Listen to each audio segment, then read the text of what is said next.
What's going on, everybody? Welcome back to the pod. Today it will be a solo pod with myself. And today I wanted to go over the top 3 things that I wish I knew before I started coaching. And these things just aren't topics that are first come to mind things. These are things that I've developed over the years that I'm like, man, I wish I knew that before getting into coaching, because if I did, I'd have a much better understanding. I would have been a better coach earlier in my career. But again, I don't have any regrets or anything like that. But I figured I would help either new coaches, or if you're on the client side of things, pursuing and trying to pick and find your right coach. Hopefully these things will help. So the very first thing that stands out right away is I love to geek out on workout plans. I love to kind of nerd out and be super intricate with them, make sure they're progressive over certain cycles, make sure they have the correct movement patterns and different planes of motion, and they cover all these different spectrums so that I can have a nice, well-rounded program for that individual. That's great, but understanding the person is most important. So I used to just geek out on programming. Again, I still do, and I still love to do that today. The difference today is I understand the person who's going to be performing the workout more so than me just solely focused on programming the workout, if that makes sense. And that took me a long time to figure out. And knowing and understanding the person from their personality, like what kind of person are they, what, not only just their experiences and things that they've had and their goals and where they're currently at, what they've tried and where it is that they want to go, but given their current circumstances and what they're willing to show up with today, I learned to make the programming more around that than this super intricate, elaborate program that is going to be the best program in the world. Because at the end of the day, adherence and consistency is going to be by far the thing that holds the most weight and is going to yield the highest outcome. So that is by far more important than the intricacies and nuances of a program. And so when clients come to me now and they want very specific things in the program, or they request certain things, this happens every once in a while. You have to take into a couple things into consideration: is who is the person asking this? Like, what's their background? How do they operate? Are they somebody who is like a personality of like an owl, that I like to call, is like, are they super analytical? Do they like to see the data and the metrics and the reasoning behind the why of everything that you're programming? Or is it a person that's just like, hey, I want to lose weight, just get me from A to B, I'll do whatever it takes? And so those are two totally different people, and understanding how you're going to program for them accordingly is super important as a coach, because the better you take that into consideration, the better you're going to be able to drive adherence, the better you're going to get buy-in from your client. And so if you're just kind of having this one size fits all, generally speaking, that can work, and there's a time and place for that, but eventually that just burns out. And so being able to have a game plan that is deeper than surface level, by simply understanding the prospect and the client, their personality, who they are, their experiences, what they're willing to commit to, what their lifestyle looks like all these different things that I never took into consideration when I first started. I was just like, I'm just going to make this awesome program, do it or not. Like, you're either soft or you're going to man up and you're going to complete the program and you're going to be a badass. Right. And I was a little bit hardcore in that sense, but I've come a long way. That was, over 16 years ago. I've come a long way. I've been coaching ever since. And obviously there's growth in that. But that's something I would have definitely changed for when first getting into coaching, is understand your clients more. And it's difficult to do when you're working with, a super diverse clientele as well. So from high level professional athletes to mom and pops to people with disabilities and everywhere in between. So like understanding and knowing your client base at an individual level, even if you are coaching classes, I would say it's even more imperative that you need to know each individual, is super, super important. So that's number one. Number two is, if you have to convince them, they're not ready. This is one that took me a long time as well. Like, I am a huge proponent of being there for the client no matter what. And so much to the point where I would just coddle them through the process and like hold their hand as much as possible and like empathize with them almost a little too much, and would allow them to make excuses for themselves. And it wasn't until like later in my career I learned that, hey, putting your foot down doesn't mean that you have to be a hard ass or this mean guy or this asshole of a coach. It kind of piggybacks off the first one, is like, know your audience, know the person that you're coaching, know the person who is struggling. And if you feel like you have to convince them to show up for themselves it's okay for them to not be ready and to let them go, because your energy is going to be drained trying to focus on them to try to get them to continuously show up. Now, if it's a once in a while thing and they just need a kick in the ass, a little, boost of motivation, great. But if if they're constantly relying on you to get the things done that are necessary to get them to where they want to go, at the end of the day, they got to be able to do this on their own. And so it's okay if people aren't ready.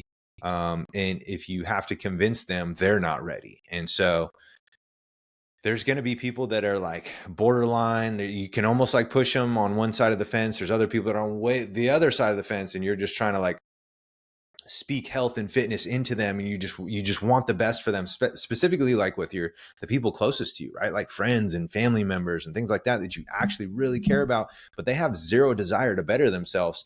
I've learned this the hard way, and I've also been mentored by some people that have been doing this a long time, and they say help the people. You can't save everybody from drowning, so help the people that are attempting to swim towards you. Like help those people, put your energy, devote your time. It's not to say neglect the other people and completely ignore them, but if you find that you're tirelessly dumping your energy into people trying to convince them that health and fitness is going to enhance and improve their life, like they're not ready to commit to this yet. And so they kind of have to cross that bridge on their own first and draw a line in the sand and say, hey, even if I don't want to do this, I need to do this, and I'm willing to accept that, and I don't know where to start and I need your guidance. That's totally different than somebody who is acting oblivious to it and I'm good and I don't need that, and like I don't, I'm going to enjoy life, and like you kind of just let those people go, because if you spend your energy on them, you're going to drain yourself and your capacity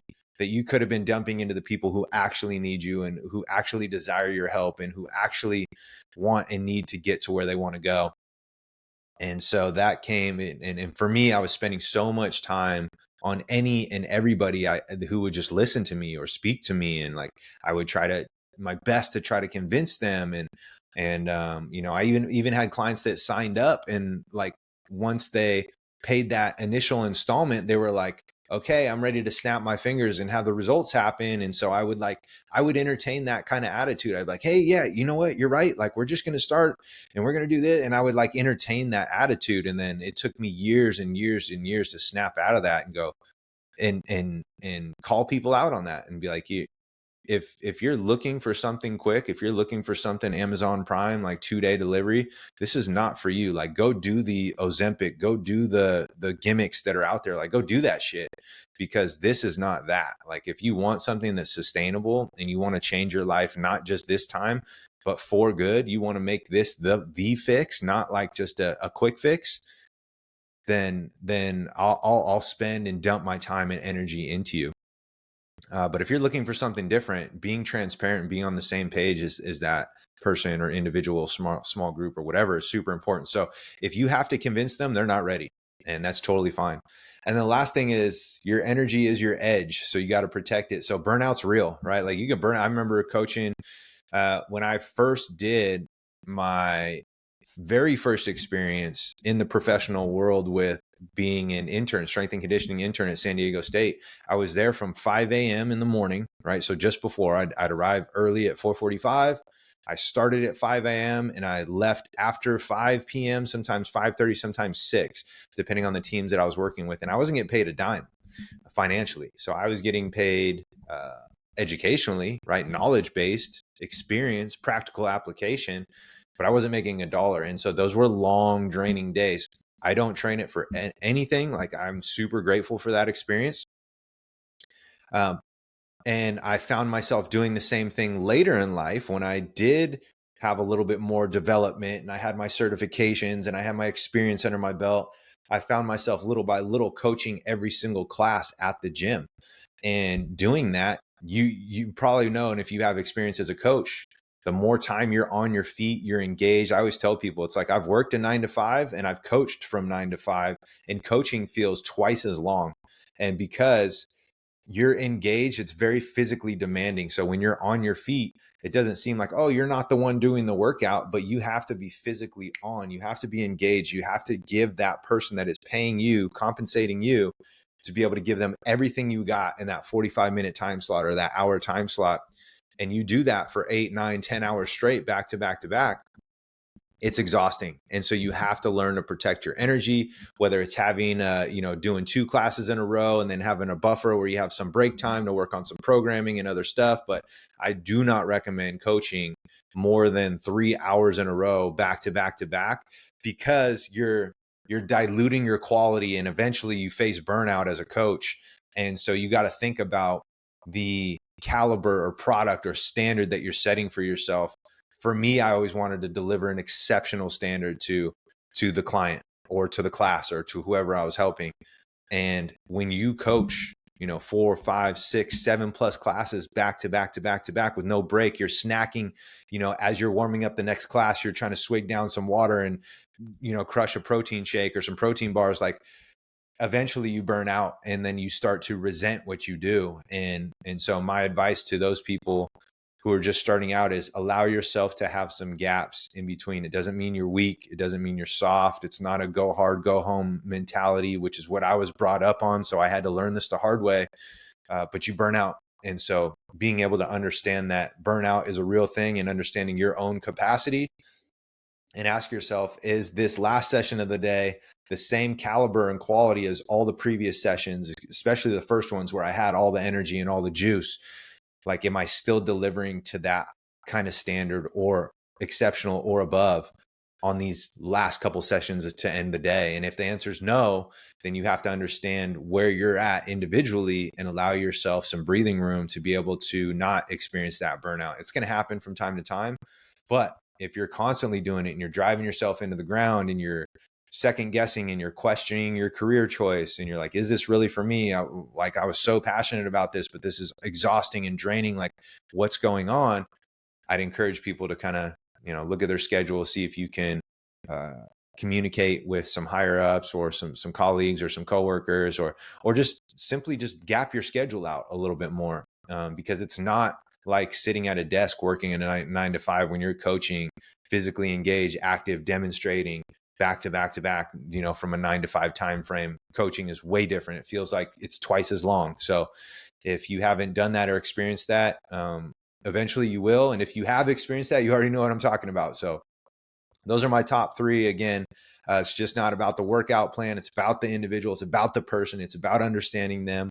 If you have to convince them they're not ready, is number 2. And then the last one is your energy is your edge, protect it with everything you got. So hopefully if you have a friend that is getting into the training or coaching space and you feel like they need to hear this, all we ask is that you share it with somebody that you like and love. And if you're on the client side of things, take those things into consideration when your coach is doing that. If you see them burnt out, without calling them out, maybe having a conversation, just checking in on them, right? I love when my clients check in on me. Hey, is everything okay?